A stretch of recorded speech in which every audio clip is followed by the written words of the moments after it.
Mari sebelum kita memulai ibadah kita hari Pentakosta yang ketiga ini, kita menundukkan kepala, kita bersatu teduh sejenak di hadapan Tuhan.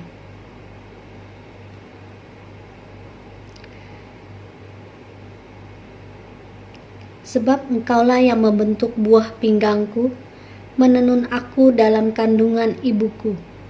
Aku bersyukur kepadamu oleh karena kejadianku dahsyat dan ajaib. Ajaib apa yang kau buat, dan jiwaku benar-benar menyadarinya. Amin. Bapak Ibu, mari sama-sama kita mau angkat satu pujian sebagai rasa syukur kita kepada Tuhan yang menjadi surya hidup kita. Kaulah ya Tuhan, surya hidupku.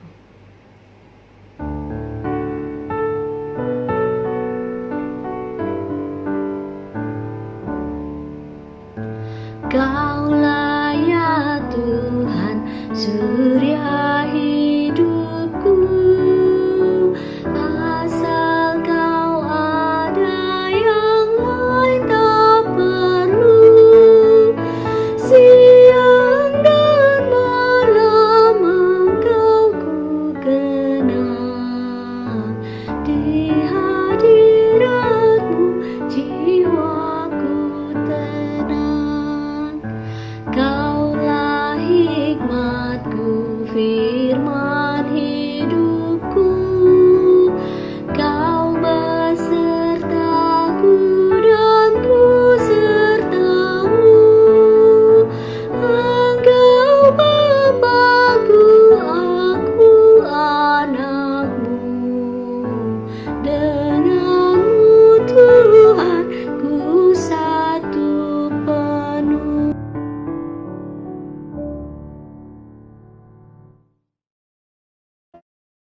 Saudara-saudara, sebelum kita membaca dan mendengarkan bagian dari firman Tuhan, mari kita berdoa. Bapa, kami bersyukur bahwa mendapat kesempatan untuk boleh berkumpul di sekitar firman-Mu pada pekan Pentakosta ini. Kami percaya Roh Tuhan yang memampukan kami untuk boleh bertemu walaupun secara virtual pada saat ini. Dan biarlah dengan pertolongan Roh Tuhan yang kudus, kami dibimbing saat kami membaca bagian dari firman-Mu, sehingga kami beroleh kekuatan yang baru untuk terus boleh menjalani hidup dengan iman, pengharapan, dan kasih. Di dalam nama Tuhan Yesus kami memohon ini semua. Amin. Pembacaan kita untuk saat ini diambil dari Injil Yohanes pasal 15 ayat 1 sampai ayat 8. Injil Yohanes pasal 15 ayat 1 sampai ayat 8 saya akan bacakan untuk kita sekalian. Akulah pokok anggur yang benar dan Bapakulah pengusahanya. Setiap ranting padaku yang tidak berbuah dipotongnya, dan setiap ranting yang berbuah dibersihkannya, supaya ia lebih banyak berbuah. Kamu memang sudah bersih karena firman yang telah kukatakan kepadamu. Tinggallah di dalam aku, dan aku di dalam kamu.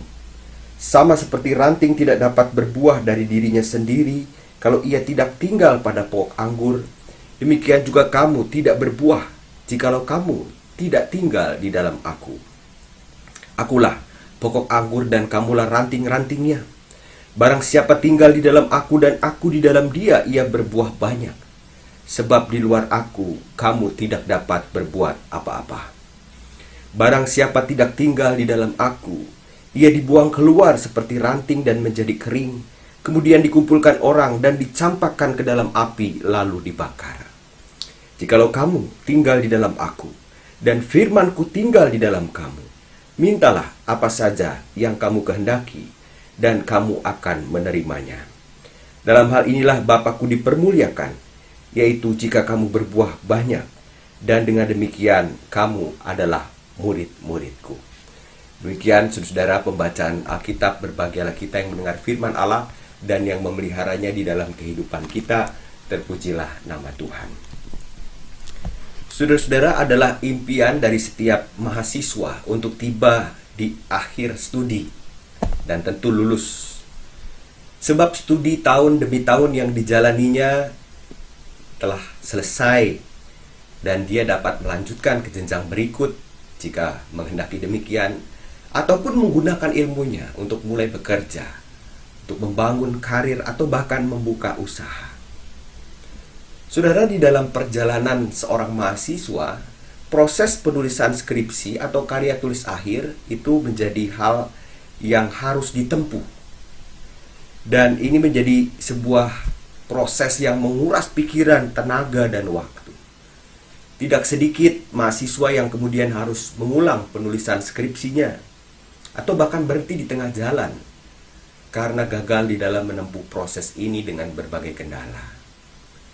Saya ingat pada saat saya harus menulis skripsi di STT Jakarta dahulu.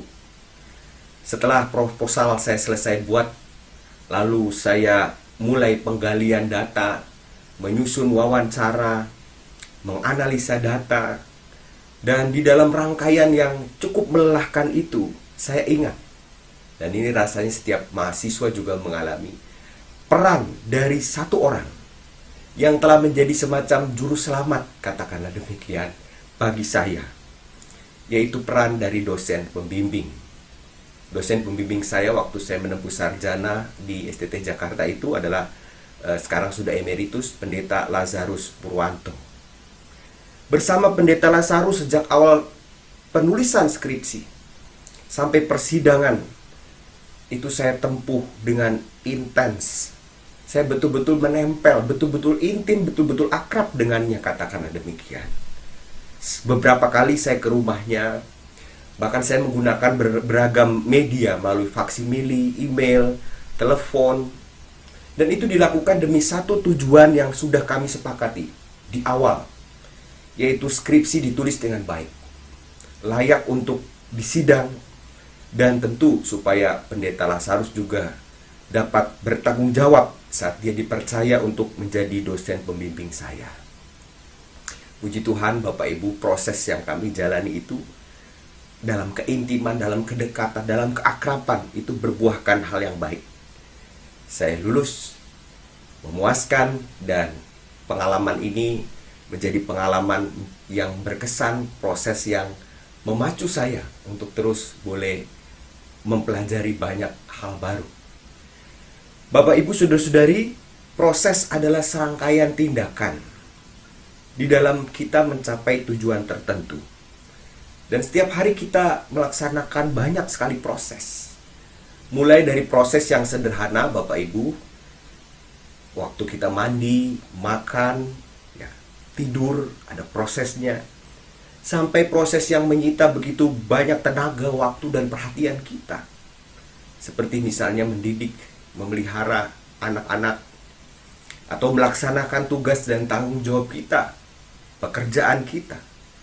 Di tengah-tengah keadaan yang seperti ini, kita menyadari betapa proses untuk menyelesaikan sesuatu sampai tujuan akhir menjadi tidak mudah.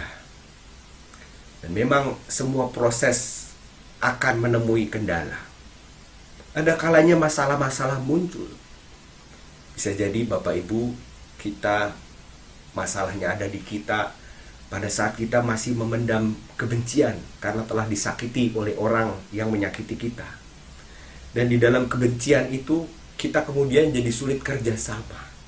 Padahal kita harus menempuh proses yang kita jalani untuk mencapai tujuan-tujuan penting di dalam kehidupan kita. Suami dan istri yang tidak menyelesaikan masalah-masalah yang muncul dengan segera akan kesulitan untuk menempuh proses untuk menyelesaikan tujuan-tujuan penting bagi rumah tangga, bagi keluarga. Atau bisa jadi juga kita sekarang ini khawatir karena kita mendengar ke depan perekonomian tidak terlalu baik, bahkan semakin sulit. Bahkan mungkin kita juga bingung untuk menentukan pilihan-pilihan penting di dalam hidup.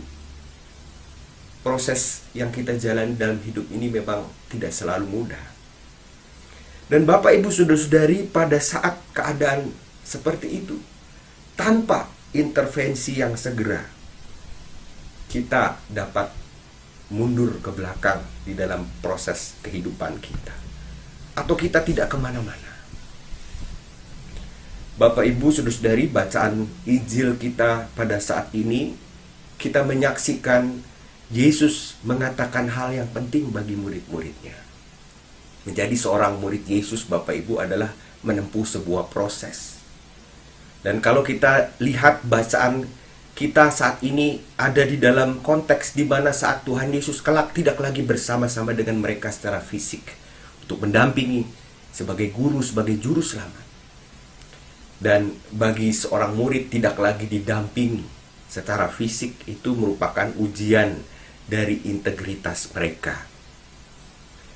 Apakah nanti setelah Yesus tidak ada bersama-sama secara fisik, mereka akan berpaling kepada kehidupan yang lama sebelum mengenal dan mengikuti Yesus? Apakah mereka akan melupakan ajaran, teladan, nasihat yang Tuhan Yesus sampaikan pada saat mereka mengalami kesusahan hidup? Apakah guru-guru lain yang muncul mungkin akan lebih menarik ketimbang Yesus guru mereka? Proses yang tidak mudah yang dialami oleh murid-murid Yesus. Dan bukankah keadaan yang sedemikian juga tidak asing bagi kita saat ini, Bapak Ibu? Kita sebagai orang yang mengenal, mengikuti Yesus, diuji di dalam perjalanan kita bersama Yesus melalui kondisi kehidupan yang nyata. Tidak selalu Bapak Ibu pendeta mendampingi, memberikan nasihat 24 jam bagi kita.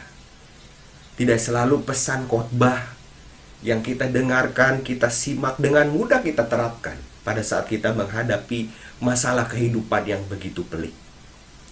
Dan di dalam keadaan-keadaan yang rumit dan pelik, biasanya dapat saja muncul nasihat-nasihat, pikiran-pikiran lain yang membuat kita memilih untuk tidak lagi berproses sebagai seorang murid Kristus. Bapak, Ibu, saudara-saudari yang dikasihi Tuhan, Tuhan Yesus sungguh memahami kelemahan murid-murid dan tentu kelemahan kita juga. Kepada murid-muridnya Tuhan Yesus menggambarkan dirinya sebagai pohon anggur yang sejati, pokok anggur yang benar, yang subur, yang memberikan buah-buah yang baik, kehidupan yang sejati, karena pemeliharaan Bapa yang tidak henti melalui kehadiran Kristus. Murid-murid Yesus tentu tidak asing, Bapak Ibu, dengan pohon anggur, sosok pohon anggur. Di dalam perjalanan umat Israel, Allah acap kali menggunakan gambaran kebun anggur bagi umatnya. Mengapa demikian? Sebab Allah ingin umatnya mengarahkan fokus perhatiannya kepada Allah. Allah yang peduli kepada kehidupan umatnya, bukan kebinasaan. Kalau kita lihat pohon anggur seutuhnya, Bapak Ibu, pohon anggur bukan gambaran itu ya. Para ahli yang mempelajari anggur itu mengatakan pohon anggur itu mesti ditanam di kondisi tanah yang sudah dipersiapkan terlebih dahulu. Jadi bukan tanah yang berpindah-pindah begitu ya.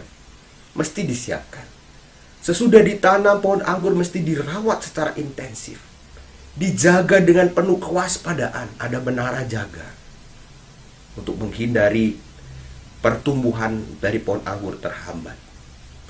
Jadi dengan memberikan gambaran diri Yesus sebagai pohon anggur, seolah-olah Yesus hendak mengatakan kepada murid-muridnya, "Aku akan selalu bersama-sama dengan kamu, memberikan apa yang baik bagi kamu." Jadi meskipun kelak murid-murid akan mengalami kondisi yang berubah drastis di dalam kehidupan mereka, karena mereka akan menjumpai peristiwa salib dan banyak hal-hal yang mungkin bagi mereka begitu mengagetkan, tetapi kuasa kasih Tuhan Yesus akan tetap tinggal serta tersedia bagi hidup mereka. Akulah pokok anggur yang benar. Ini kabar baik, bukan, Bapak Ibu saudari? Tuhan Yesus tidak menggambarkan dirinya sebagai halilintar ya, walaupun itu perkasa, mengagumkan, tetapi hanya sekali datang, bukan? Atau gambaran-gambaran lain yang mungkin kelihatannya hebat, tapi jauh dan bersifat statis. Seperti misalnya penyembah berhala, membangun gambaran-gambaran sosok yang ilahi, tapi tidak bergerak kemana-mana, tidak terkait dengan kehidupan. Dengan menggunakan gambaran pohon anggur, kuasa Kristus ditegaskan dekat dengan kehidupan. Kuasa Kristus menghasilkan kehidupan, mengikuti gerak kehidupan yang dinamis yang dialami para murid. Dan bagi para murid ini adalah sebuah panggilan yang tidak boleh disia-siakan. Ini harus disambut dengan sukacita, dengan penuh ketulusan. Sebagai sumber hidup, Kristus membuka dirinya seluas-luasnya untuk didekati, dirangkul, ditempeli, diikuti oleh para murid di dalam berbagai peristiwa hidup yang mereka jalani. Di dalam sebuah proses yang intim dengan kuasa kasih Kristus itu. Sebagaimana ranting pohon anggur yang menempel pada pokok anggur dibersihkan oleh pengusaha kebun supaya menghasilkan buah yang baik, maka tentu murid-murid juga akan mengalami proses pembersihan itu. Yang buruk-buruk dibuang, yang tidak membangun kehidupan dienyahkan, supaya kehidupan murid-murid semakin baik.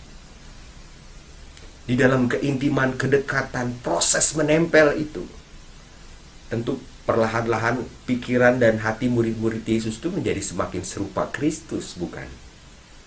Dan sehingga mereka pun dapat terus melanjutkan misi kasih Kristus di dalam kuasa Roh Kudus, walaupun Kristus tidak hadir secara fisik di dalam kehidupan mereka, tapi mereka mengalami perubahan yang diberikan oleh Kristus di dalam keintiman, kedekatan dengan Kristus. Apakah sulit? Mungkin kadang mereka mengalami kesulitan, tapi Kristus berjanji, mintalah, aku akan mengabulkannya. Dan kita mesti waspada Bapak Ibu, ini harus dilihat dalam satu rangkaian Yohanes 15 ayat 1 sampai 8. Jangan hanya diambil satu ayatnya ya.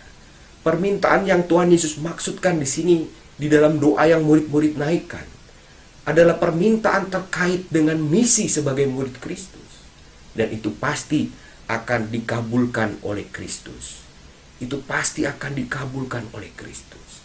Manakala murid-murid meminta hati yang lega untuk mengampuni, itu apakah misi Kristus? Ya. Dan Kristus akan kabulkan. Manakala murid-murid meminta hati yang penuh dengan pengharapan saat menghadapi situasi hidup yang berat, dan di dalam melakukan karya-karya kasih Kristus, apakah itu sesuai dengan misi Kristus? Sesuai. Dan janji Kristus akan mengabulkannya. Sehingga hidup mereka berproses, bertumbuh, berbuah. Bahkan buahnya bukan hanya tentang diri mereka, tapi menjadi buah-buah yang baik bagi banyak orang. Dan Bapa dimuliakan melaluinya. Saudara-saudara kekasih Kristus, tema kita pada saat ini adalah intim dan berbuah. Apa itu intim, Bapak Ibu?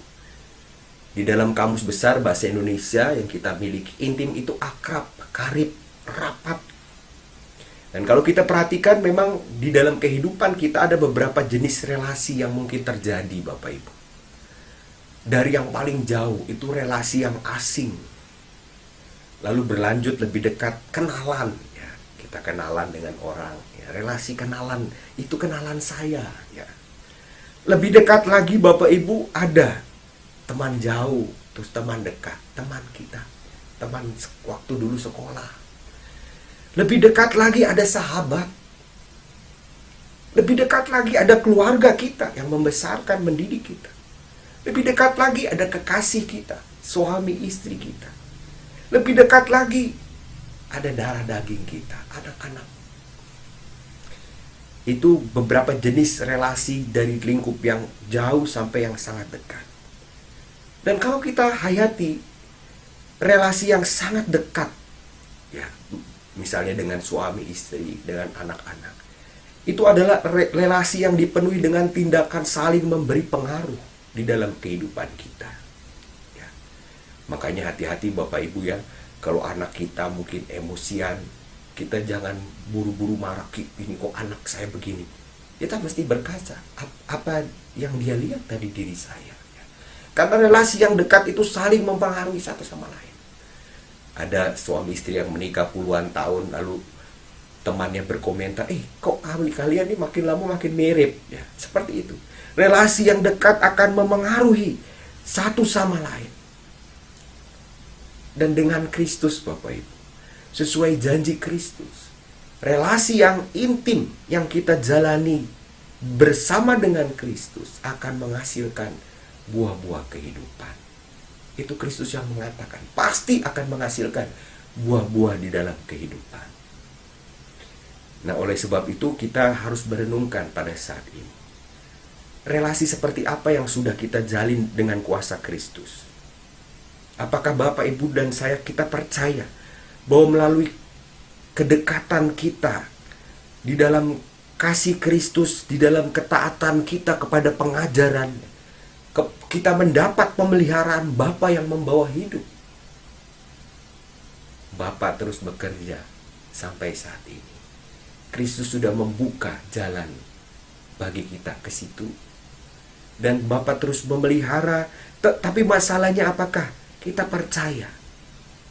Ya Yesus, aku percaya bahwa tujuanku itu ke rumah Bapa. Dan aku dipelihara di dalam kehidupan ini. Apakah kita percaya?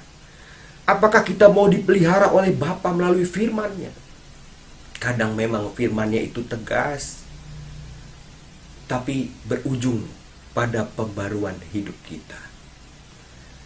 Apakah di dalam permohonan doa kita juga sadar untuk mengenali kehendak Kristus, sehingga apa yang kita minta kepadanya itu terkait dengan ikut sertanya kita di dalam melanjutkan karya kasih-Nya di tengah kehidupan ini.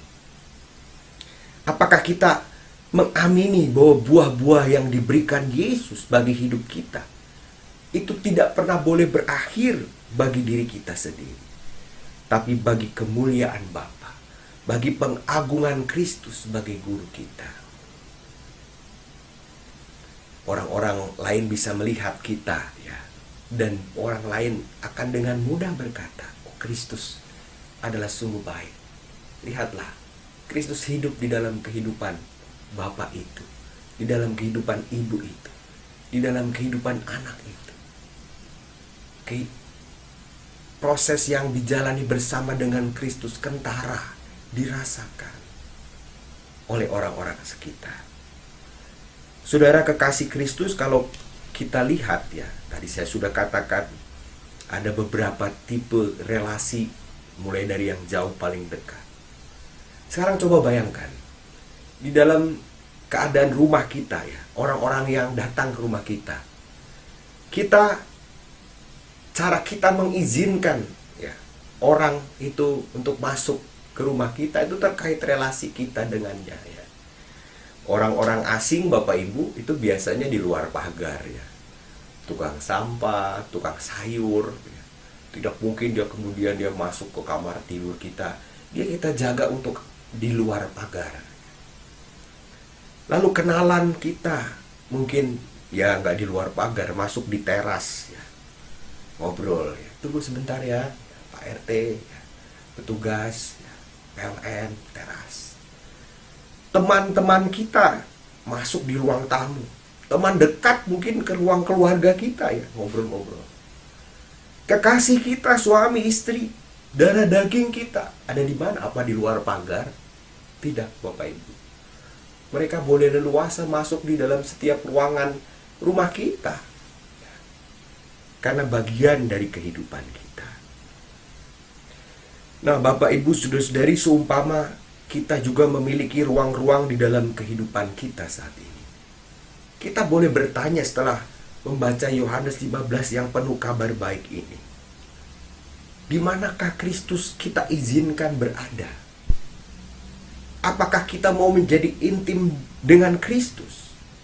Dan intim dengan Kristus itu berarti membiarkan Kristus dan kuasa kasih-Nya masuk ke dalam ruang-ruang terdalam kehidupan kita. Bahkan mungkin ruangan hidup kita yang menyimpan memori amarah, kesedihan, kebencian, ketakutan, dosa-dosa kita. Apakah kita izinkan Kristus untuk hadir di sana? Supaya kita diubahkan untuk terus berproses sampai pada tujuan yang mulia, yang Kristus kehendaki. Kristus mengatakan di dalam Yohanes 15 ayat 4 dan 5, tinggallah di dalam aku, dan aku di dalam kamu. Sama seperti ranting tidak dapat berbuah dari dirinya sendiri kalau ia tidak tinggal pada pokok anggur, demikian juga kamu tidak berbuah jikalau kamu tidak tinggal di dalam aku. Akulah pokok anggur dan kamulah ranting-rantingnya. Barang siapa tinggal di dalam aku dan aku di dalam dia, ia berbuah banyak. Sebab di luar aku, kamu tidak dapat berbuat apa-apa. Amin.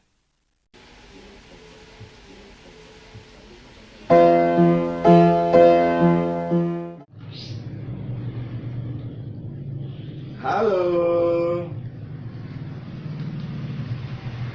kami dari keluarga Siagian sangat sekali berharap teman-teman kita di gereja semua sehat selalu dan jauh dari penyakit. Pagi ini kita pengen men-sharekan pada saat ini kondisi kita harus social distancing. Nah, tapi ya puji Tuhan kita masih diberi kesempatan untuk bekerja, ya, untuk bekerja. Dan pekerjaan kita kebetulan mengandung risiko yang tinggi untuk terkena COVID-19. Tapi kita selalu berharap semoga kita tetap sehat. Contohnya seperti saya di bagian keuangan, dan saya itu harus setiap hari menerima duit, mengeluarkan uang, dan setiap hari saya sehari itu bisa sampai 20 sampai 25 kali cuci tangan kalau setiap menerima apapun dari orang. Nah, tapi puji Tuhan sampai sekarang kita masih dipelihara Tuhan. Pak Roni gimana? Ya sama ya, saya begitu saya mengundurkan diri dari kerjaan saya di akhir Desember tahun lalu. Namun ya justru keadaannya seperti ini, Tuhan kasih saya kerjaan dan sama berisiko juga. Tiap hari saya ngeluarin barang sekitar ratusan barang. Kebetulan saya bekerja sekarang di produk HP Samsung. Jadi tiap hari ngeluarin melayani online, drivers, ya resiko tinggi. Namun kita semua yakin kalau kita positif, artinya hati kita setelah menyerahkan diri pada Tuhan, ya itulah kuasa Tuhan yang menentukan, bukan kita. Puji Tuhan sampai sekarang kita sehat, tetap bekerja. Semoga juga teman-teman gereja, kawan-kawan, para penatua, pendeta, para aktivis, semua sehat selalu. Dan satu yang paling saya bilang, mana yang meninggal mah? Di saat itu pun aku bahkan seperti menantang. Ada sudah kita teman satu perkumpulan orang Batak di Jelambar meninggal, Mario Siregar. Namun saat itu tidak ada satupun orang berani ngelihat karena keadaan kondisi. Entah apa yang terjadi pada saya, tiba-tiba saya mau datang untuk mendoakan dan kebetulan nggak ada pendeta, nggak ada para tua. Setelah itu semua kita keluarga ketakutan, tapi semua hilang ketakutan itu karena kita percaya sama Tuhan. Bukan seperti kita tapi kita yakin Tuhan Yesus itu selalu mendengarkan doa-doa kita yang sungguh-sungguh. Dari Papa gimana? Ya, nih setiap hari hampir 2 bulan lebih selalu di rumah dan sendirian karena mau papanya kerja. Yuk kita tanya yuk, gimana dia selama di rumah? Apa? Di rumah bosen, tidur mulu, mending sekolah bisa main. Nah, kan Kak, itu negatifnya ya. Kalau positifnya apa selama kamu ada di rumah? Positifnya bisa lama belajar musik, nggak bisa olahraga di rumah. Badannya keker gitu judulnya ya. Nah, semuanya di saat kita harus di rumah, kita harus bisa berpikir positif dan tidak selalu berpikir negatif. Terima kasih kami dari keluarga Siagian. Berdoa buat kita semua, semoga kita tetap dalam lindungan Tuhan. Amin. Mari kita menaikkan pokok-pokok doa syafaat kita. Mari kita berdoa. Bapa dalam surga, kami mengucap syukur untuk malam hari ini boleh mendengarkan bagian dari firman-Mu yang mengajarkan kepada kami bagaimana kami harus berbuah, bagaimana kami harus memberikan yang terbaik untuk Tuhan dan untuk sekeliling kami. Saat ini kami berdoa ya Tuhan secara khusus untuk gereja-gereja Tuhan dimanapun berada ya Bapa, yang pada saat ini masih melakukan ibadah secara streaming. Tuhan tetap berikan semangat, Roh Kudus-Mu terus menguatkan kepada kami, baik para hamba Tuhan, baik juga para jemaat, dan untuk diri kami sendiri, baik kami yang beribadah dari rumah ya Tuhan, baik setiap orang-orang yang mempersiapkan bagaimana ibadah ini tetap boleh berjalan dengan lancar. Di balik semuanya itu ya Tuhan, biarlah kiranya firman-Mu yang boleh meneguhkan, yang boleh memberikan kekuatan di dalam kami melewati hari-hari kami di tengah masalah COVID-19 ini. Kami juga berdoa ya Tuhan untuk pembangunan gereja kami, GKI Pakuwon.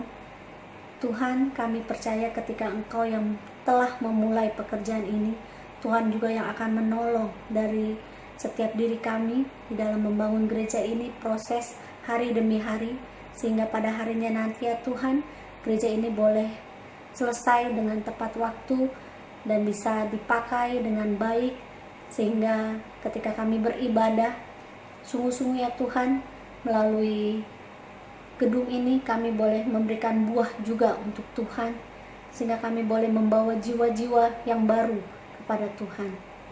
Tuhan, inilah doa-doa kami yang jauh daripada sempurna, Kau sendiri yang boleh menyempurnakannya, dan kami serahkan doa ini hanya ke dalam nama Tuhan Yesus Kristus yang menjadi Tuhan dan Juru Selamat kami yang hidup. Kami mengucap syukur.